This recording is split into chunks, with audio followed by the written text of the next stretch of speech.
കർത്താവിന്റെ നാമം വീണ്ടും വാഴ്ത്തപ്പെടുമാറാകട്ടെ.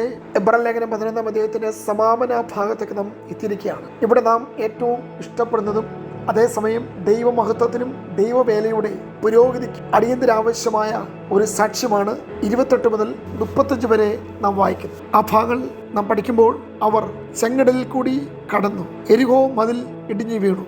രാഹാബ് വിശ്വാസത്തിന്റെ പ്രവൃത്തി നിമിത്തം നശിക്കാതിരുന്നു. അവർ രാജ്യങ്ങളെ അടക്കി, നീതി നടത്തി, വാഗ്ദത്തം പ്രാപിച്ചു, സിംഹങ്ങളുടെ വായടച്ചു, തീയുടെ ബലം കെടുത്തി, വാളിന്റെ വായ്ക്ക് തെറ്റി, ബലഹീനതയിൽ ശക്തി പ്രാപിച്ചു, യുദ്ധത്തിൽ വീരന്മാരായി തീർന്നു, അന്യന്മാരുടെ സൈന്യങ്ങളെ ഓടിച്ചു, മരിച്ചവരെ ഉയർത്തെഴുന്നേൽപ്പിച്ചതിനാൽ അവർക്ക് തിരിച്ചു കിട്ടി. ഇങ്ങനെ പോകുന്നു വിശ്വാസത്തിന്റെ വീരപ്രവൃത്തികളുടെ പട്ടിക. നാം ഈ ഭാഗങ്ങളിൽ കേട്ടത് വിശ്വാസത്തിന്റെ അതിമഹത്തായ സാക്ഷി, അതിനെ വീരപ്രവൃത്തികളും അത്ഭുതങ്ങളും എന്ന് നമുക്ക് ചുരുക്കമായി പറയാം. ദൈവം തൻ്റെ വചനത്തിന് നിശ്ചയമായും അത്ഭുതങ്ങളാലും അടയാളങ്ങളാലും ഇന്നും സാക്ഷ്യം വഹിക്കും. എബ്രായ ലേഖനം 2-ാം അധ്യായം 2-3 വാക്യങ്ങൾ അത് കൂടുതൽ വ്യക്തമാക്കും. ഇവിടെ നാം ഈ പറഞ്ഞ വിശ്വാസത്തിന്റെ ശക്തിയേറിയ പ്രവൃത്തികൾ, അവിടെ ചെങ്കടൽ കടന്നത്, അപ്പോൾ തന്നെ എരിഹോ മതിൽ വീണത്, അവർ രാജ്യങ്ങളെ പിടിച്ചടക്കിയത്, സിംഹങ്ങളുടെ വായടച്ചത്, തീയുടെ ബലത്തെ കെടുത്തിയത്, യുദ്ധത്തിൽ വീരന്മാരായി തീർന്നത്, ശത്രു സൈന്യങ്ങളെ ഓടിച്ചത്, മരിച്ചവരെ വിശ്വാസത്താൽ ഉയർത്തെഴുന്നേൽപ്പിലൂടെ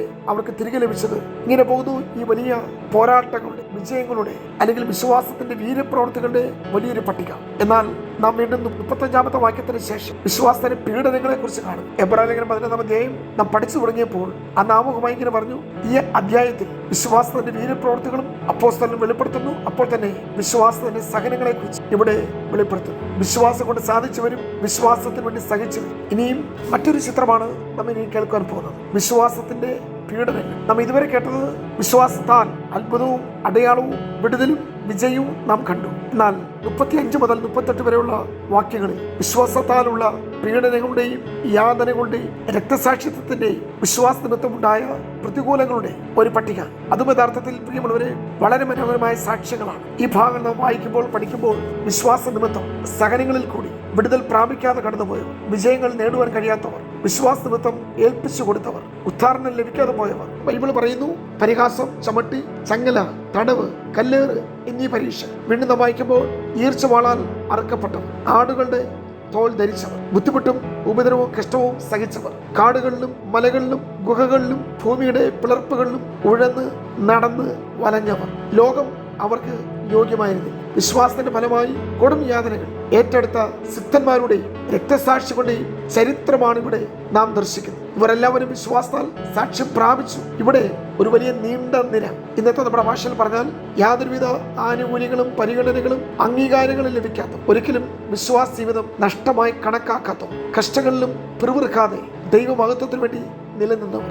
അവർ നേരിട്ട അപമാനങ്ങളും നിന്ദകളും ദൂഷണങ്ങളും അവർ സഹിച്ച വലിയ സഹനങ്ങളുടെ നാളുകളിലും ദൈവത്തുള്ള ആശ്രയവും വിശ്വാസവും കുറഞ്ഞു പോകാത്ത ഒട്ടനവധി വിശ്വാസവീരന്മാരുടെ ചിത്രമാണ് ഈ ഭാഗങ്ങളിൽ നമുക്ക് കാണുവാൻ കഴിയും. വീണ്ടും പറയുന്നു, അവർ എല്ലാവരും വിശ്വാസത്താൽ സാക്ഷ്യം ലഭിച്ചിട്ടും വാഗ്ദത്ത നിവൃത്തി പ്രാപിച്ചില്ല. അവർ നമ്മെ കൂടാതെ രക്ഷാപൂർത്തി പ്രാപിക്കാതിരിക്കേണ്ടതിന് ദൈവം നമുക്ക് വേണ്ടി ഏറ്റവും നല്ലതെന്ന് മുൻകരുതിയിരുന്നു. ഈ സാക്ഷ്യങ്ങളുടെ ഒടുവിൽ പരിശുദ്ധാത്മാവ് എഴുതിയ കുറിപ്പ് അത്യന്തം സൂക്ഷ്മതയോടെ നാം വിചിന്തനം ചെയ്യേണ്ടതായിട്ടുണ്ട്. പൂർവ്വപിതാക്കന്മാരുടെ മുഴുവൻ സാക്ഷ്യങ്ങളും അപൂർണങ്ങളാണെന്നും അവരാരും രക്ഷാപൂർത്തി പ്രാപിച്ചില്ലെന്നും ഇവിടെ വ്യക്തമാക്കിയിരിക്കും. വീണ്ടും നാം വായിക്കുന്നത്, അവരാരും വാഗ്ദത്ത നിവൃത്തി പ്രാപിച്ചില്ല എന്ന് ആവർത്തി രേഖപ്പെടുത്തിയിരിക്കും. ഇനി എന്താണ് അതിന്റെ കൺക്ലൂഷൻ?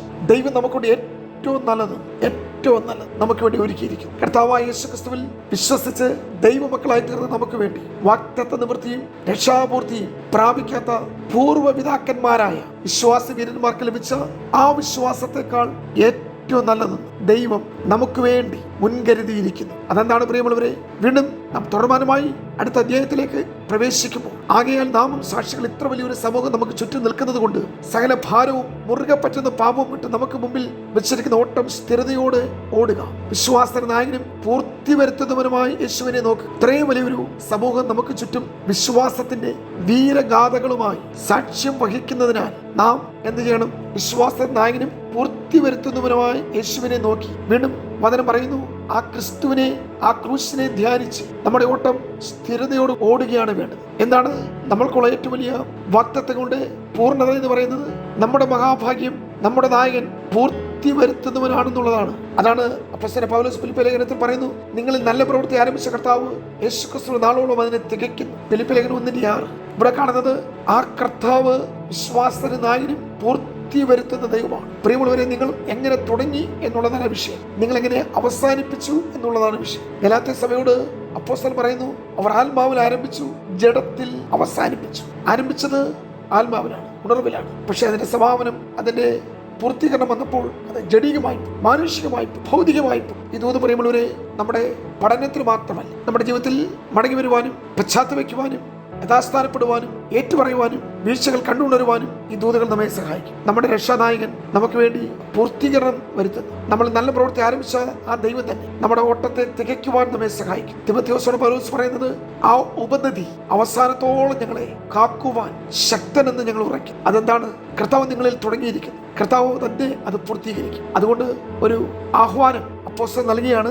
ക്രൂശിനെ സഹിച്ച് ദൈവസിംഹാസനത്തിന്റെ വലത്തുഭാഗത്തിരിക്കുന്ന അപ്പോസ്തലനും മഹാപുരോഹിതനുമായ യേശുവിനെ ശ്രദ്ധിച്ചു നോക്കുക. അവൻ അനേക പുത്രന്മാരെ തേജസ്സിലേക്ക് നയിക്കുന്ന രക്ഷാനായകനെത്ര. നാം അവന്റെ വിശുദ്ധി പ്രാപിക്കുവാൻ അവൻ നമ്മെ ശാസിക്കുകയും ശിക്ഷിക്കുകയും ചെയ്യുമ്പോൾ പ്രിയമുള്ളവരെ, നാം മുഷിഞ്ഞു പോകരുത്. ഈ ദൈവപുത്രൻ നമ്മുടെ ജീവിതയാത്രയിൽ തിരിശയിലേക്ക് കടന്ന് നിങ്ങളെ അക്കരെ എത്തിക്കുവാൻ വിശ്വസ്തരായ ദൈവമാണ്. അതുകൊണ്ട് ഈ ഭാഗം ഇങ്ങനെ അവസാനിപ്പിക്കുമ്പോൾ ഞാൻ പറയട്ടെ, പ്രിയമുള്ളവരെ, നിങ്ങളുടെ മഹാപ്രതിഫലം ഒരിക്കലും തള്ളിക്കളയരുത്. അതുകൊണ്ട് ഇന്ന് ഈ വചനം കേൾക്കുന്ന പ്രിയമുള്ളവരെ, നമുക്ക് ദൈവസ്ഥലം ഏറ്റു പറയാം, എന്റെ നീതിമാൻ വിശ്വാസത്താൽ ജീവിക്കും. അതുകൊണ്ട് മഹാപ്രതിഫലമുള്ള നിങ്ങളുടെ ധൈര്യം തള്ളിക്കളയരുത്. ദൈവ ഇഷ്ടം ചെയ്ത് വാഗ്ദത്തം പ്രാപിപ്പാൻ സഹിഷ്ണുത നിങ്ങൾക്ക് ആവശ്യം. ദൈവത്തിന് വചനം പറയുന്നു, ഇനിയും എത്രയും നാൾ, അല്പകാലം കഴിഞ്ഞിട്ട് വരുവാനുള്ളവൻ വരും, താമസിക്കുകയുമില്ല. എന്നാൽ എന്റെ നീതിമാൻ വിശ്വാസത്താൽ ജീവിക്കും. പിന്മാറുന്നുവെങ്കിലോ എന്റെ ഉള്ളത്തിൽ അവനിൽ പ്രസാദനം. വീണ്ടും വചനം പറയുന്നു, നാമോ നാശത്തിലേക്ക് പിന്മാറുന്നവരുടെ കൂട്ടത്തിലല്ല, വിശ്വസിച്ച് ജീവരക്ഷ പ്രാപിക്കുന്നവരുടെ കൂട്ടത്തിലല്ല. വാഗ്ദത്തം പ്രാപിക്കുവാൻ നാം ദൈവ ഇഷ്ടം ചെയ്യണം. മഹാപ്രതിഫലം പ്രാപിക്കുവാൻ ധൈര്യം തള്ളിക്കളയാതിരിക്കണം. എത്രയും വേഗം വരുവാനുള്ളവൻ വരും. പിന്മാറുന്നുവെങ്കിലോ ഒരിക്കലും ദൈവത്തിന് പ്രസാദമില്ല. പ്രിയമുള്ളവരെ, പിന്മാറ്റം എപ്പോഴും നാശത്തിലേക്കാണ്. എന്നാൽ നാം വിശ്വാസത്തിൽ നിലനിന്നാൽ ജീവരക്ഷ പ്രാപിക്കാൻ കഴിയും. ദൈവം വിശ്വാസത്താൽ നീതീകരിച്ചവർ വിശ്വാസത്തിൽ തന്നെ അന്ത്യവരെയും ജീവിക്കും. നമുക്ക് ഏവർക്കും ആ വിശ്വാസനായകനായ ക്രിസ്തുവിനെ മാത്രം നോക്കി വിശ്വാസത്തിന് ഓട്ടം ഓടി പൂർത്തീകരിക്കും. സർവശക്തൻ നമുക്ക് കൃപ നൽകട്ടെ. God bless you.